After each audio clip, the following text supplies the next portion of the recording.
All right, hello everyone. Welcome back. This is Left Think Books presents online prize-winning journalist and essayist Kristen Millares Young in conversation with fellow writers Kim Addonizio and Elizabeth Rosner.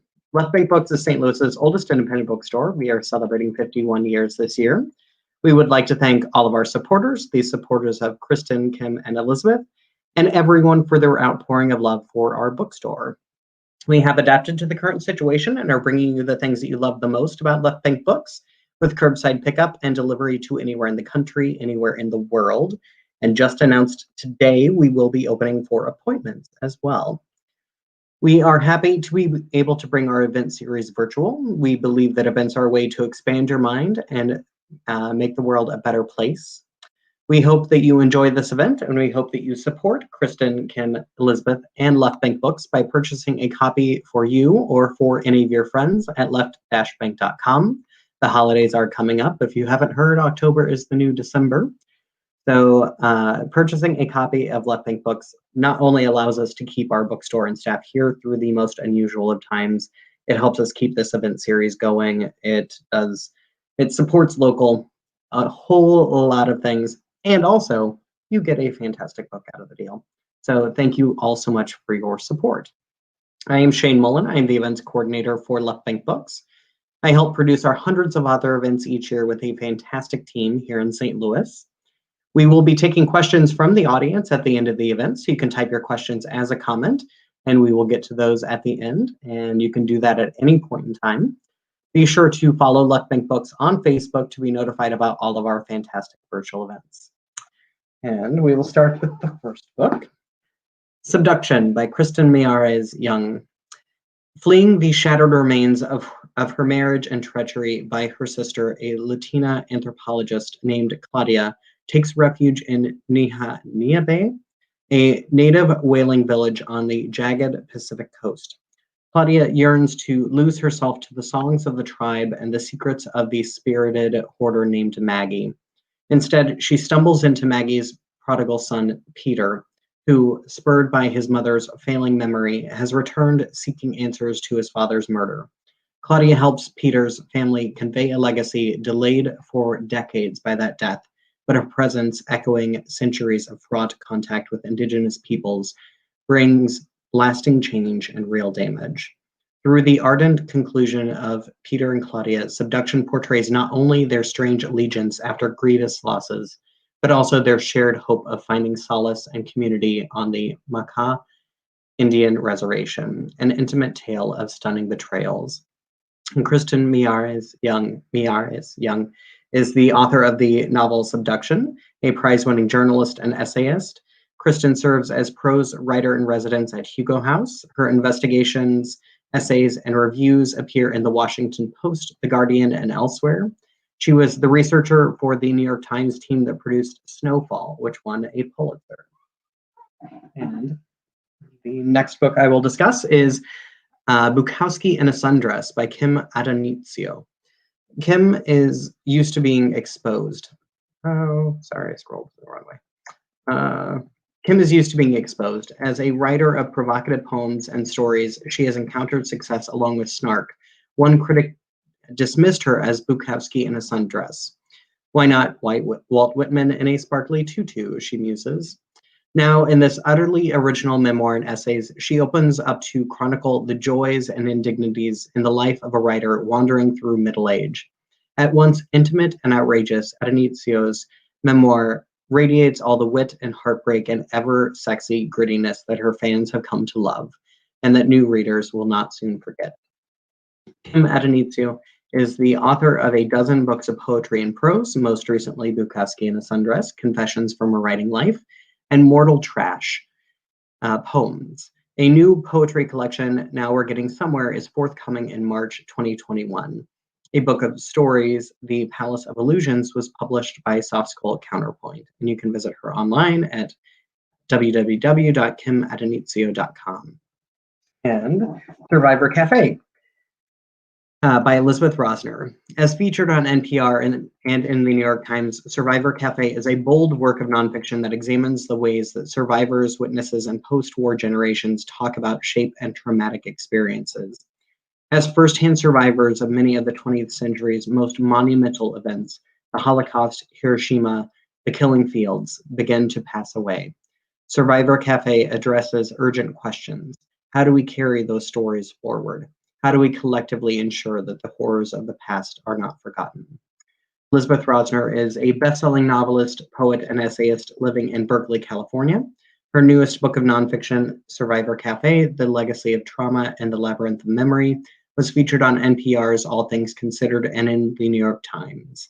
It was also a finalist for a National Jewish Book Award. Her 3 acclaimed novels have been translated into 9 languages and have received prizes in the US and in Europe. A graduate of Stanford University, the University of California at Irvine, and the University of Queensland in Australia, she lectures and teaches writing workshops internationally. You can visit her at www.elizabethrosner.com. And now, without further ado, I would love to welcome all 3 authors that we have this evening: Kristen Millares Young, Kim Addonizio, and Elizabeth Rosner for Left Bank Books. If everyone at home would please give them a round of applause while I bring them all onto the screen. Hello. Hi. Hi. All right. And first up tonight is going to be Elizabeth, correct? Correct. Hi, everybody. Thank you, Shane. Thank you, Kristen, for inviting me to be a part of this event. And thank you, Left Bank Books, for doing this, hosting us. And thank you, everybody, for being here to listen virtually. I'm going to do something a little bit unusual as a reader, which is I'm going to read from the end of my book rather than from the beginning or even from the middle. It feels especially urgent for me somehow to offer you some of my words that close the book, because they're sort of the message I want to leave people with after they've finished reading. And the introduction that Shane gave that refers to the book in its biggest themes is one of those things where it's hard to say what a book is about when it covers a lot of territory, as my book does. But it traces a series of journeys that I made to Germany with my father, who is a concentration camp survivor. Over a period of several decades, we went to visit the site of the former concentration camp together. And interspersed among those narratives is a wide-ranging, research-based examination of other genocides, other atrocities, other historical legacies of trauma that are carried individually as well as collectively. And in this chapter, which is the epilogue for my book, I try to talk about what it is that I want all of us to be left with, not just those of us who inherit those stories personally in our families, but those of us who care about the way the past continues to affect us in the present. So I'm going to take a sip of water, excuse me.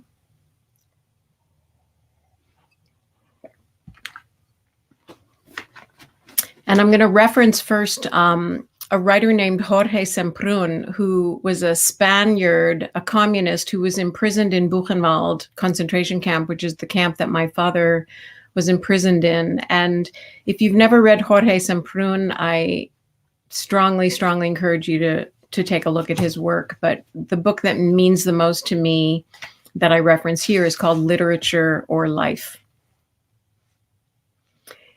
In Buchenwald's survivor Jorge Semprún's book, Literature or Life, he writes about the eternal wind of the Ettersberg and how the smoke and the snow will never leave him. I believe the wind has entered me too, maybe not the smoke, but the snow, the sound of people screaming. And I want to say to you now that this sound will never leave me. How can I make it so that it will also never leave you? I ask myself, why is it so necessary, so urgent for me not only to take it into myself, not really, not take it in, it's already inside me, I had no choice, but also to pour that wind into you too, as well as the ashes and the snow. Here is part of the answer. Because we are all obligated to remember, imperfectly and uncomfortably, this duty is incumbent upon each of us, because it's the truth of being human, the monstrous and the divine. As every philosopher and historian and poet, every prophet and parent and teacher and healer, every clear-eyed observer has ever noted since we first began to study ourselves. We are both lost and holy. We are neither. We own everything that happened to us and everything that happened to others before us. That includes holding guns and holding babies and watching the ones with guns shooting the babies. And then the mothers. And the mothers holding babies, watching. And the babies yet to be born, watching. I'm going to stop there. Thank you. Thank you, Liz. You know, one of the hard things about conveying the truth of your book is its very real beauty and how it reached, for me, inside stories that I had not shared and still have not shared about the truth of my life in diaspora, and found there a commonality across experience. I'm Latina. There have been so few connections made between our cultures in understanding how the stories of our forebears both guide and displace the self-inquiry that is the long process of becoming a human. And so I was wondering when you first realized that was happening, and that it wasn't a personal failing or even a wrongness, but was rather a sociological effect of trauma in your life and in the lives of so many others who are descended from survivors. Well, I'm so glad and grateful that you spoke about your personal response to my book in terms of your own cultural background, because I think there's this tendency for us to really sort of hunker down inside our own experience so much that wanting to be seen, wanting to be heard, wanting to be recognized as having suffered or having inherited suffering, that some people feel it's difficult to reach across that space and to actually empathize with the suffering of others. And yet in my experience, as I grew up, I was able somehow to move out of that feeling of I'm different, I'm special, I'm the only one who understands the suffering of both of my parents who were Holocaust survivors, into, oh my gosh, this actually connects me with so many other people who also suffer and who also come from legacies of suffering.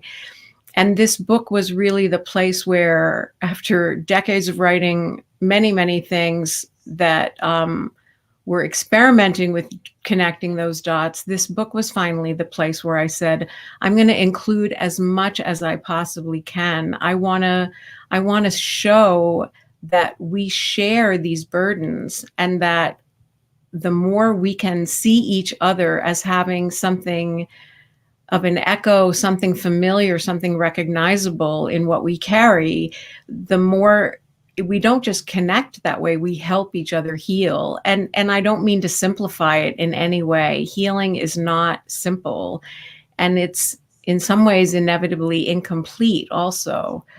But I think that it's harder to do it alone. Mm-hmm. So my book was really me trying to say, I see you, and if you can see me, then somehow we can cross into new territory together. It's interesting, the idea that healing is not a process that can be completed, not even in one lifetime, not in multiple generations. Ocean Vuong, in his book, On Earth We're Briefly Gorgeous, writes about the monarch butterflies and how they embark on a journey that they will not complete. And yet the epigenetic memory of that journey is obvious in the fact that the butterflies do move across thousands of miles, and they're generations deep, going to these places and returning. And the idea that, to me, also that healing is not linear, that it is cyclical and circular, is one of the reasons that there's such value in having a book that addresses that and can be made available to those who may find it at various points in their life. I know that I've given your book to many of the most thoughtful women in my life, and they've invariably written me very beautiful letters that I've saved since then. I'm hopeful that one day I may go straight at the matter in a work of creative nonfiction, rather than beginning to skirt around some of these issues, as you say, in fiction. It's what I did first, for sure. I wrote 3 novels, and each of the novels was in some way addressing this material, but a little bit obliquely, I now think, not because I don't still cherish that work and feel proud of that work, but it is different to dive straight down into the murky depths of the psyche without characters except oneself, you know. But thank you too for mentioning Ocean Vuong, because I reference the war in Vietnam. I reference Cambodia. I reference the legacy of slavery and Jim Crow and lynching in this country. I reference Hiroshima and Nagasaki. I talk about Rwanda. You know, the idea that healing is anything but linear, and also it's not that we're doomed generationally to keep carrying this. It's that the more we really name what we are given, the more we have choices about how to transform it. And Ocean Vuong's work is such a gorgeous example, using his word gorgeous, you know, that beauty and terror can live side by side. I do think that Survivor Cafe bends toward connection. Even the title itself, referring to the convening of the Nazi descendants and Holocaust survivor descendants, is a moment of transcendence and hope. So I'm really grateful to you for reading with me today.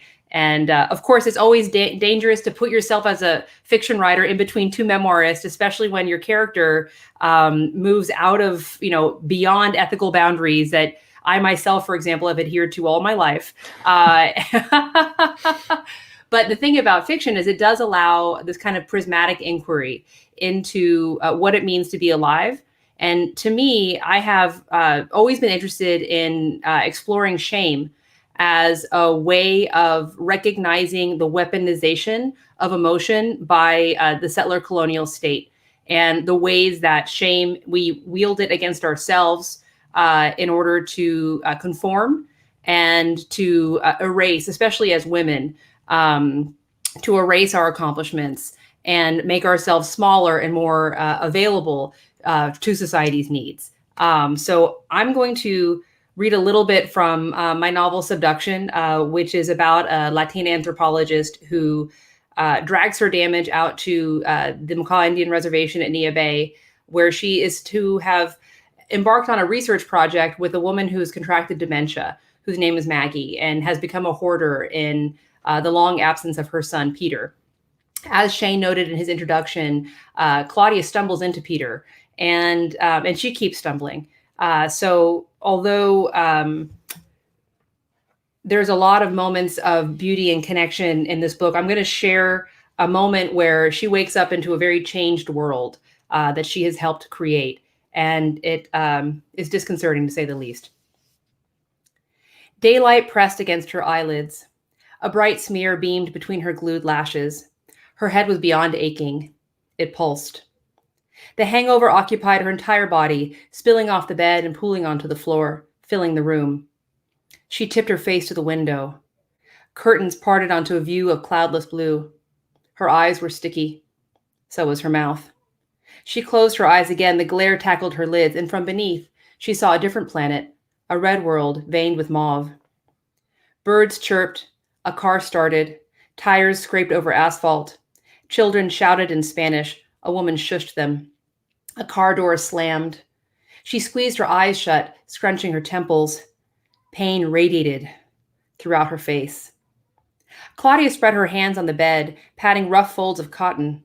She was naked and alone, but for 2 crumpled pillows. She reached between her legs. A swamp. Her period? She swiped at her lips and came up with silky black hairs too long to belong to her. Groaning, she turned her back to the window. She was alone now, but she hadn't been. Peter. Claudia tucked both hands between her thighs.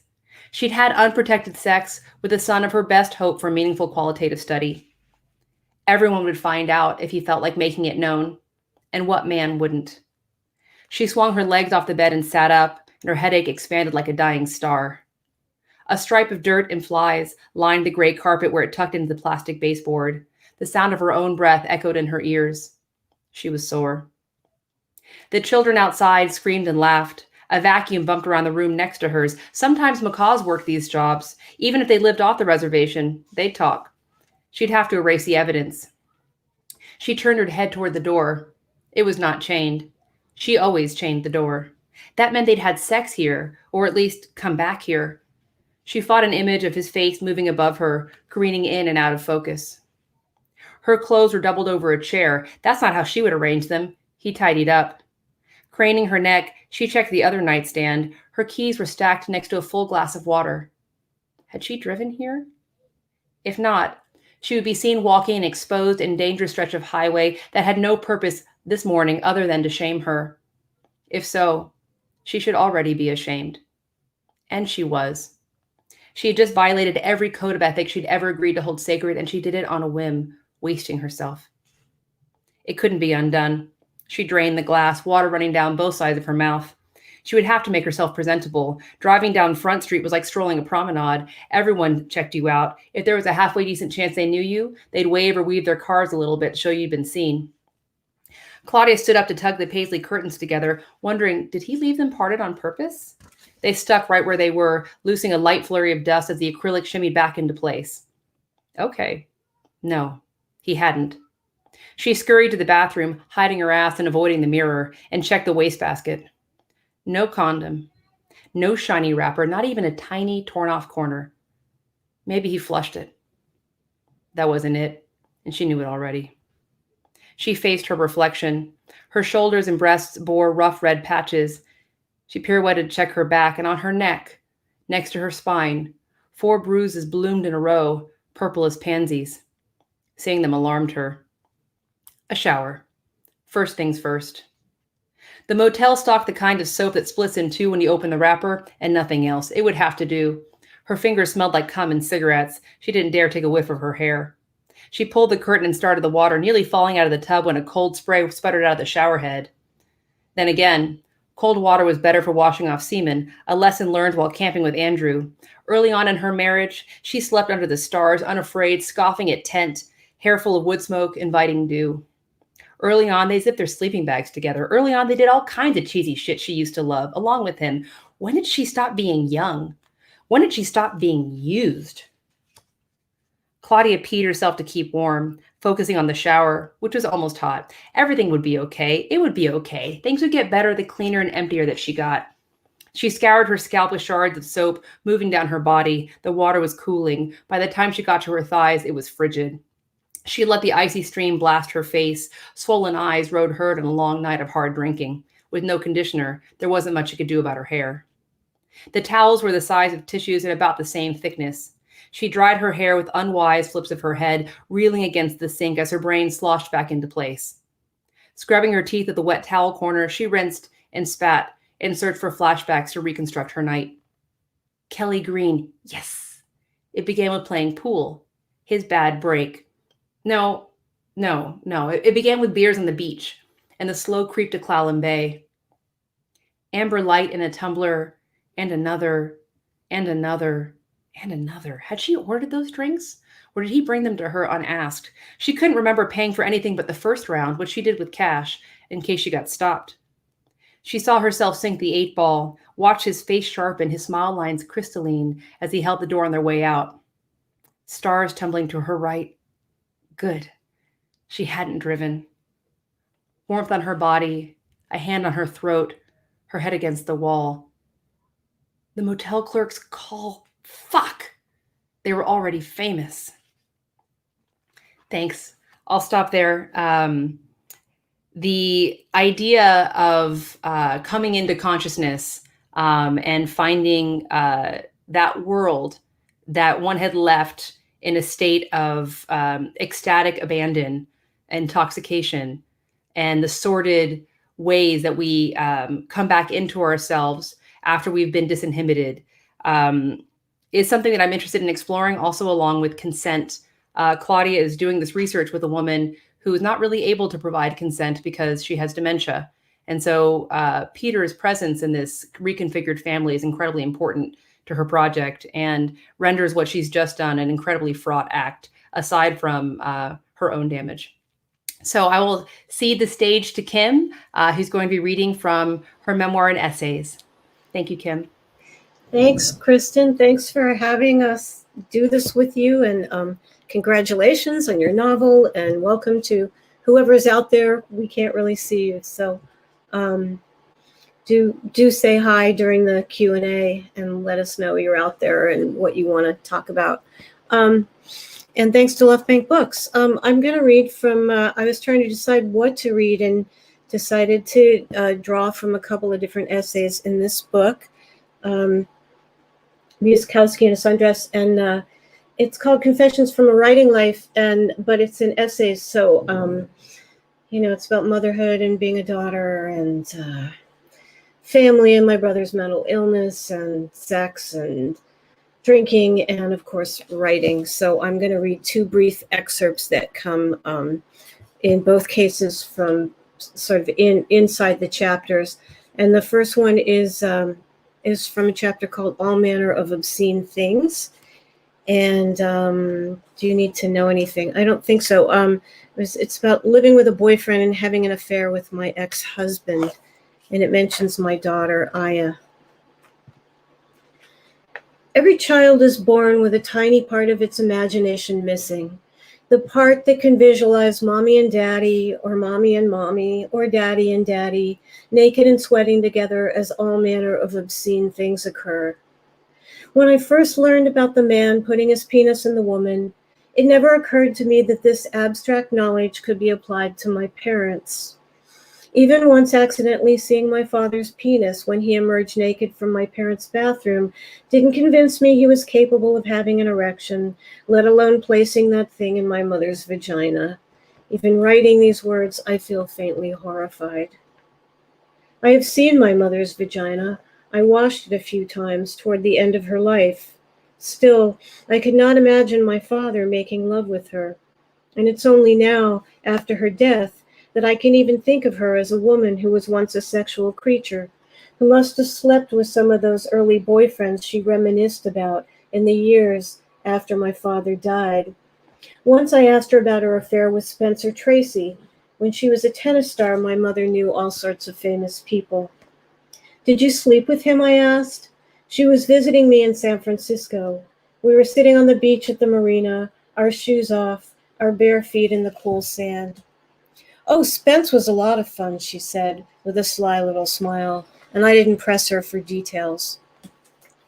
So I figured Aya could have done without knowing that her mother was off having sex with Fuckface, as we'd once nicknamed the ex-husband, messing up our life with a good boyfriend and a nice house, with walls painted a color called Mango Tango, and a view of the ocean, as well as her basement bedroom where she could sneak her own boyfriend in and out without anyone knowing. And this was only the latest wrong thing.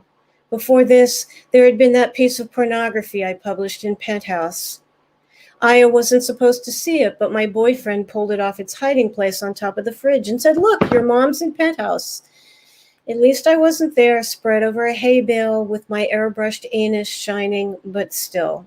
No teenager wants to hear, "Your mom is in Penthouse." I wasn't on the cover of Time like my own mom had been.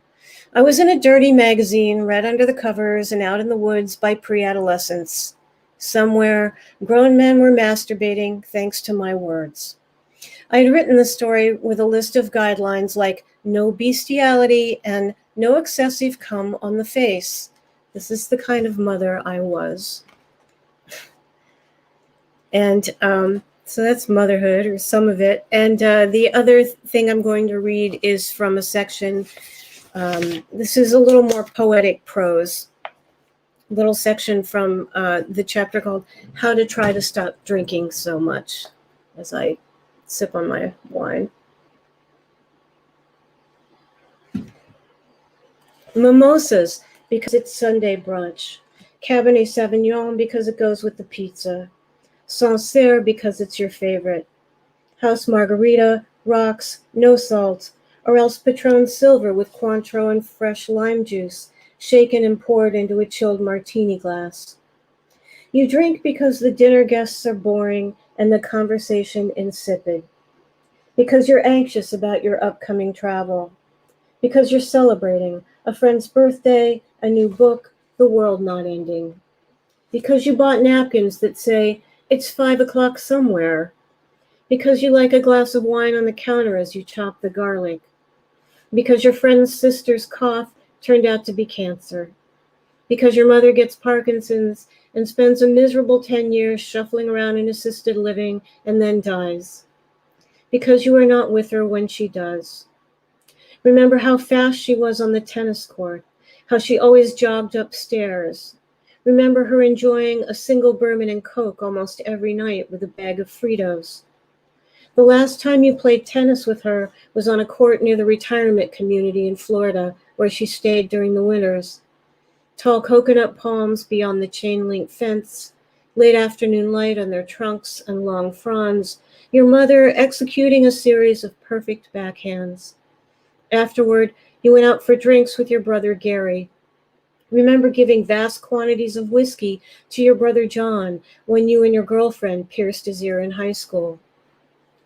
Because John died less than a year after your mother, which made you understand in a more visceral way that everyone disappears. Because there is a feeling you want, and it isn't this one. Because a beer will help your hangover. Because you're falling in love with a man and are afraid to tell him.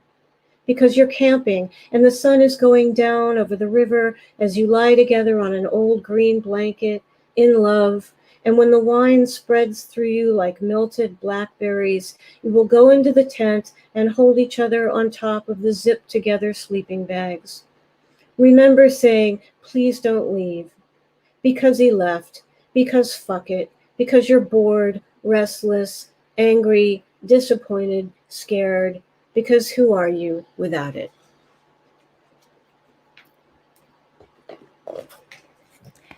You know, one of the things that really impresses me about poets who become essayists, like yourself, also a novelist, of course, is that the persona that is often at the heart of a poem may be recreated in the essay, and yet it strikes so much closer to the eye.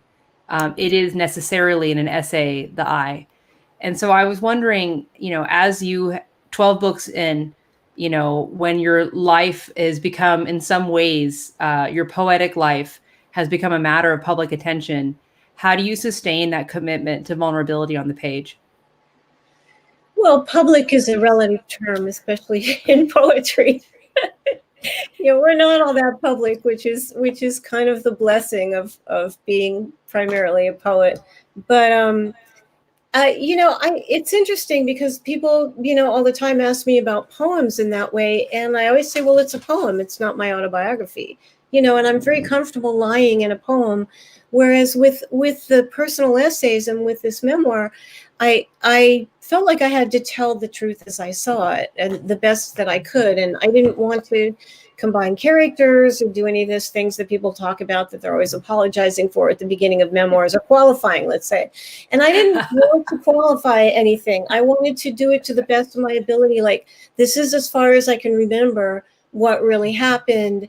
And but, you know, you can lie other ways. You can lie tonally, where you make it a little funnier than it was at the time, which is certainly something I've done. I've used a lot of hyperbole and maybe that's a kind of screen, but then again, it's a kind of, you know, I think humor can be deflecting, but it can also be a great way to get at the dark stuff.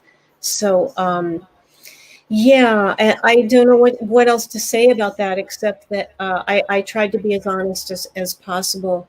But still, it's writing. And to me, I'm making something.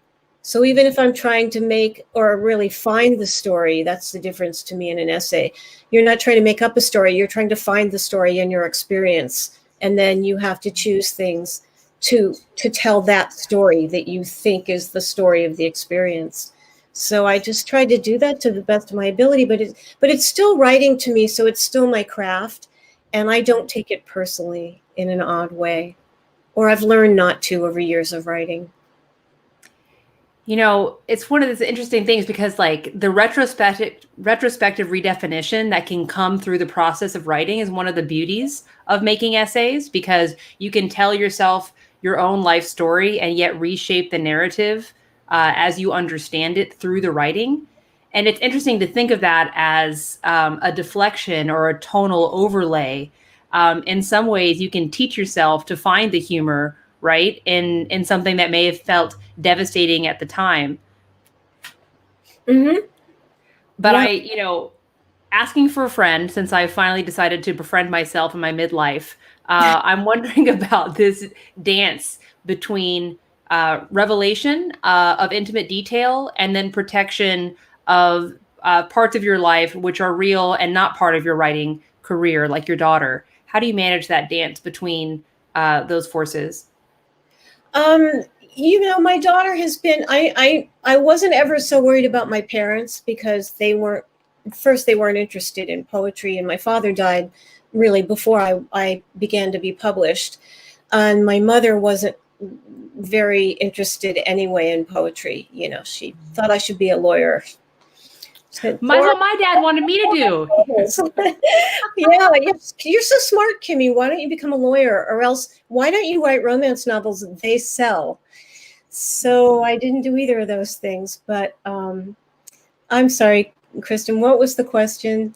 Well, kind of how it's funny because my parents also, my dad wanted me to be a lawyer very badly. He's like, when the newspaper first closed, the Seattle Post Intelligencer was working for them. He's like, you could go back to law school, I'm You like, went go to law back. school? I'm not, that is going backwards. No way. Oh, okay. But basically kind of managing the personal revelation from a life that you're still living. Yeah. Right. Oh, okay. Right. Yeah. Well, and so really the real concern was my daughter, not my parents. Mm-hmm. And that has been something that I've been very aware of. And I think she's read about all my books. I'm not sure she's read the last one, but she's read most of my writing. And we've talked about it. And there's in this chapter on motherhood, on sort of my daughter, I showed that essay to her because she's in it. And I was like, honey, is this okay? And so I do believe, mostly I believe your story is your story to tell. And you really can't let people stop you from telling your story because you have a right to tell it no matter how much it pisses them off. And I really firmly believe that. On the other hand, I also believe in kindness. And my relationship with my daughter is probably the primary relationship in my life. And so it's very important to me what she thinks. And happily, she's a very cool young woman. And now she's quite a public figure herself as an actor. And it's actually been great for us because we talk about that and how people see us and what are people going to think about this. And, so it's been a good thing, but I do believe, you have to balance those two things, telling your story and not being afraid to tell your story, but also thinking about the people it may affect. And those are sometimes some very hard decisions. Now, I've been lucky to have somebody who gets what it means to be an artist and to have a craft and to portray characters and even to portray yourself as a character. It occurs to me that this is a discussion that Liz could join. So Shane, could you bring her back on? Hi. I'm wondering, bringing your work into the world, into your family, and into communities that are very close knit. What was that like, surfacing all of this interiority, right, of your experience as a descendant, And yet also all of these interviews that you conducted with all of these other descendants and people whose now stories you're holding and keeping because they've passed on. Yeah, well, I was listening with complete fascination to everything you both were saying these past several minutes. And there's so much I wanted to add about, the reactions that people have to our work, is totally out of our control, obviously. And so even, twisting ourselves into pretzels to try and prevent a reaction or cause a reaction or, manage a reaction, we're helpless in the face of that. And I don't mean to be glib about it. It's just what's true. And so what I've found is, as Kim said, to be respectful, to be kind. When possible, I do check in with people, sometimes ahead of time, sometimes after the fact. And then, I have actually made a couple of adjustments post-publication. But the other thing I want to mention is that people's reactions aren't even static necessarily. My father, who also wanted me to be a lawyer, by the way, my mother wanted me to be a doctor and my father wanted me to be a lawyer. Let me be clear. The non-lawyer law firm of poets. Yeah.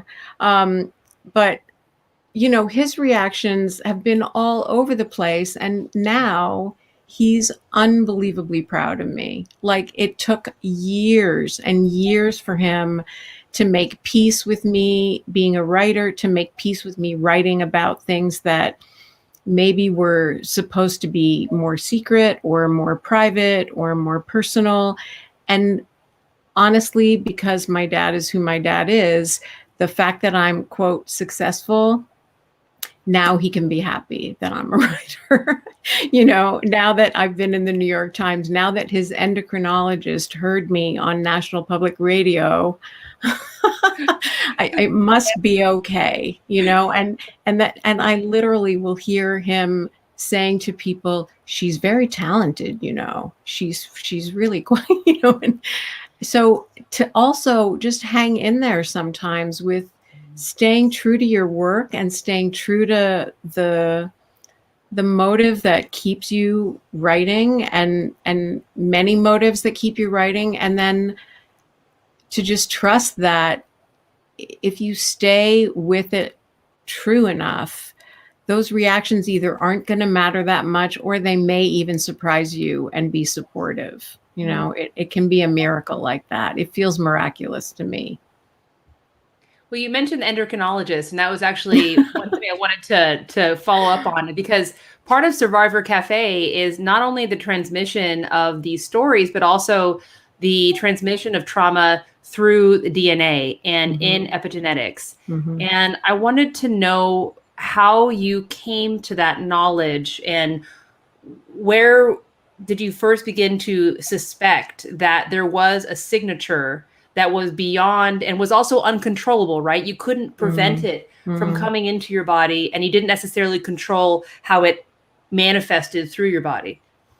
Well, I think there's so much that as writers that we're paying attention to in ourselves and also as observers of the world, and that intuitively, I think most of us who are sensitive understand that we are carrying more than just our own stuff, and that intuitively my generation descending from Holocaust survivors, always recognizing other descendants of trauma, of collective atrocity, of genocide, of suffering, of violence, that we understand that there's something in our bodies. And some of it our parents didn't want to give to us, or our grandparents or our great grandparents. They would have done anything to protect us from it. But it came to us without their permission too, came to us without our own permission. And so, like so many things, science can sometimes come late to the party. Now there's all this sort of empirical evidence and all these laboratories and all these studies. But so many of us knew this intuitively for all of our lives, that we carry our own stories and we carry the stories that came before us.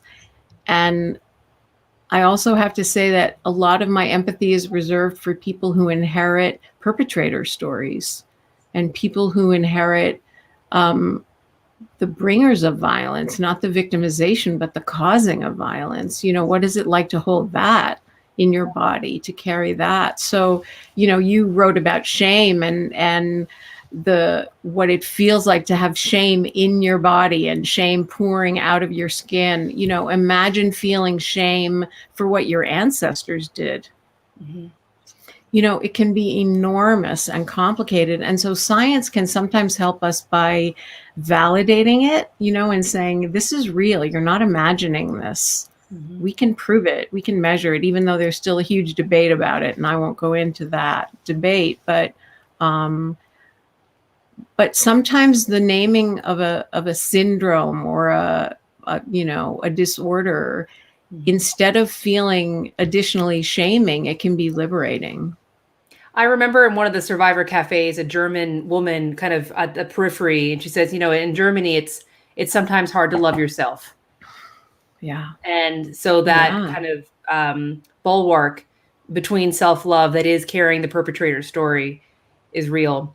But it's kind of an outsider feeling. And that's one of the things that I've always been interested about in your work, Kim, is that despite, you know, a lot of the books coming, I mean, National Book Award finalist, you know, a lot of work coming into the center of cultural consideration, you seem to kind of have stayed writing as an outsider or writing for what you've called, I think you said it to Interview Magazine, you called it the ever widening margins. And I kind of was wondering, when did you begin to, did you always feel that way? Was there something about becoming a woman that helped create that feeling in you? Or what is this affinity that you have with marginalized communities? I don't know. I think a lot of creatives have that feeling. Mm-hmm. Where it comes from, it's hard to say. Certainly, I grew up in a sports-dominated family, the tennis star mother and a sports writer father. And so I was always the one of which they said, oh, Kimmy always has her nose in a book, because that was my escape from the sort of relentless, you know, barrage of sports constantly on television and in conversation. And so I think, I think for me that was part of my feeling early on that I didn't quite belong. And I think a lot of people have that in various ways. And, you know, I think creative people deal with it creatively, you know, so I can certainly trace it back to certain family dynamics as well, of having a mentally ill brother, being the only girl and 4 boys, being the one who took the brunt of his violence and his craziness, and not really being protected by my parents. So I think that gave me kind of early on a feeling for the people in life who are powerless and who feel helpless, because I had those feelings very early. So I that's the best that I could sort of self-analyze in terms of where some of that comes from. And then, you know, in terms of the literary world, I just never wanted to be in academia because I felt it would kill me as an artist. And that's not to say anything about people who've made other decisions, because lots of great, wonderful writers and friends are in academia. But for myself, I felt like I would be crushed by it. And so it was really a matter of self-preservation, that I had to figure out some other way to make a living and survive and become a writer, because I just couldn't have not have handled what you have to do to be in an academic institution. Mm-hmm. So yeah, it's not the students, it's the administration. yeah. Although I will say, as a teacher, you know, I teach the personal essay now at UW, but to like adult lifelong learners. And it's always amazing to receive a story. Someone's, you know, could be in their 60s. It doesn't matter how old they are. You may be the first person to receive that story, you know, and to have the tongs of craft to help them to gain mindfulness and mastery over their own story is a beautiful thing that has been afforded by teaching writing for me. But it reminds me actually of too. I mean, I just don't teach in an academic institution, but I've been teaching for many, many years, and I enjoy teaching.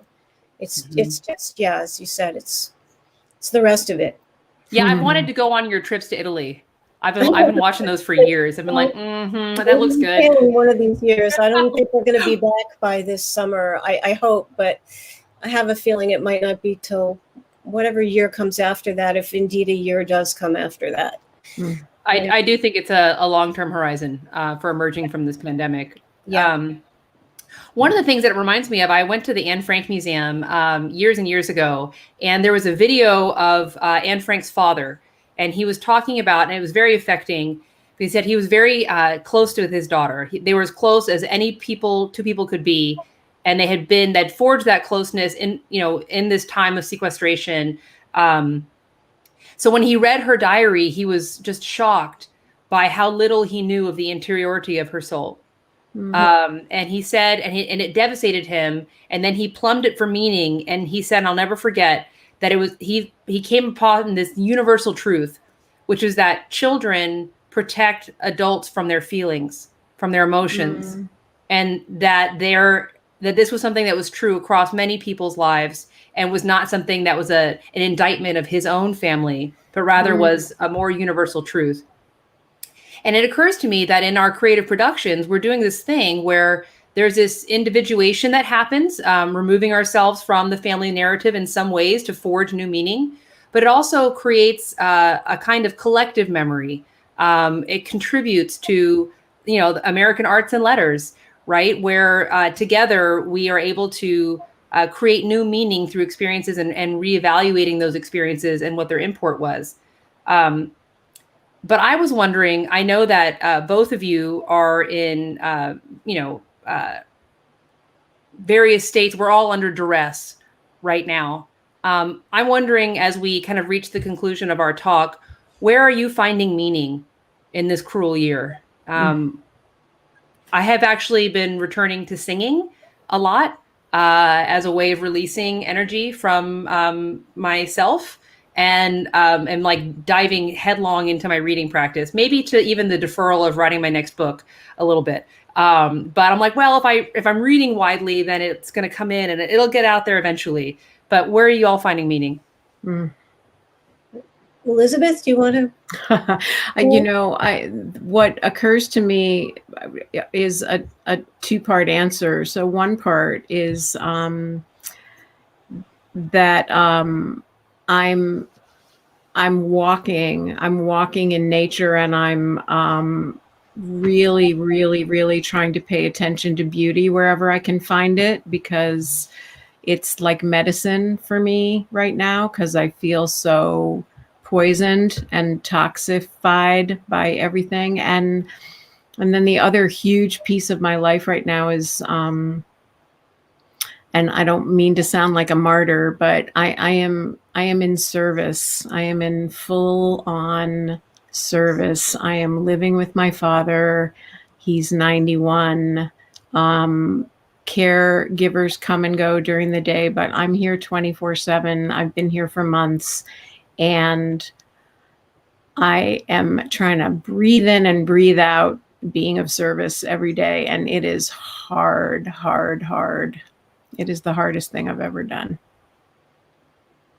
My hat's off to you and to all the other people out there right now who, given the incursions of the pandemic, are put into service in a way that their family may not have foreseen, before this tide of death that's taken over our world began. Yeah. So how about you, Kim? Yeah, I really hear you, Elizabeth. I mean, I was in the position of mostly sort of doing triage with my mom and flying in and doing a bunch of things my brother wanted me to get done in a weekend. And I didn't have the brunt of the daily thing, but those small, those times when I was with her in the end of her life were just grueling and devastating. And and yet at the same time, after she died, I really regretted not being there more. So I think it's beautiful what you're doing, and I think at the end you will be glad that you got that time with him. Mm-hmm. However, monumentally difficult it must be. It's where the decision came from. I tried to project forward, and I anticipated this massive regret if I didn't So yeah. Thanks for saying that, both of you.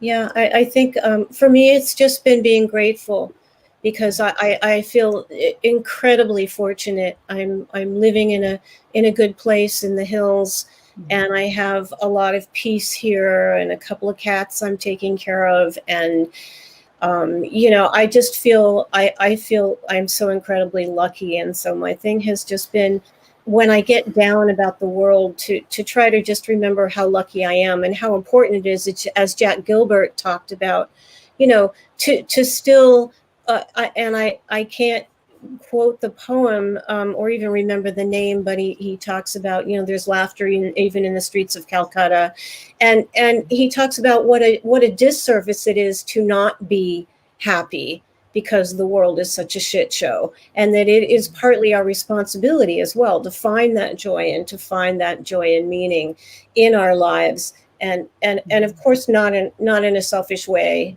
but to recognize, the things that we do have, and the value of the things that we have, and to celebrate those things. So yeah, the little things, all the little things are what it's about, and that's what it's always about, really. It's always about finding life, no matter what your life situation is. So I do remember his paying attention to being alive. There can be a grim aspect to trying to be a writer. It requires such steady work, and these days an incredible amount of self-promotion, which I find grueling, and just a ceaselessness.